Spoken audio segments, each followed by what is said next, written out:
அண்ணே என்னடா அங்கே பாருங்கண்ணே. உட்காந்துருக்கேன். என்னப்பா எப்படிண்ணே உட்காரலாம்? இந்த ஊரில் உங்கள் மரியாதை என்ன, பவர் என்ன?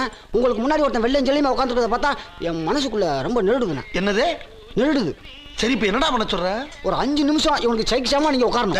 அறிவு கிட்டவனே, நம்மளுக்கு இவ்வளோ வேலை இருக்கு. இதான் வேலையாடா? வேலை கிடக்குது வேலை. நம்ம கவுருது என்ன வருது? இப்போ நான் உட்காரணும். உட்காந்தா உனக்கு சந்தோஷம். ஆமாண்ணே. விடு வா. அநியாயத்துக்கு விசுவாசமா இருக்கடா அண்ணன் மேல நீ. எப்படா? கரெக்ட்ண்ணே. இந்த தில்லாலங்கடி வேலை எங்களுக்கும் தெரியும். எங்கள் அண்ணன் லேசா நீ படிண்ணே. படிக்க தெரியாதா? பரமாவது பாருங்கண்ணே. சரி. டேய் ஒரு டீ போடு. ஏய் அண்ணனுக்கு ஒரு ஹார்லிக்ஸ் போடு. ஆகா பின்றடா. நம்மளுக்கு கால் என்ன? எவன் சொன்னா? கால் மேல கால் தூக்கி போடுங்கண்ணே. அப்படித்தான்.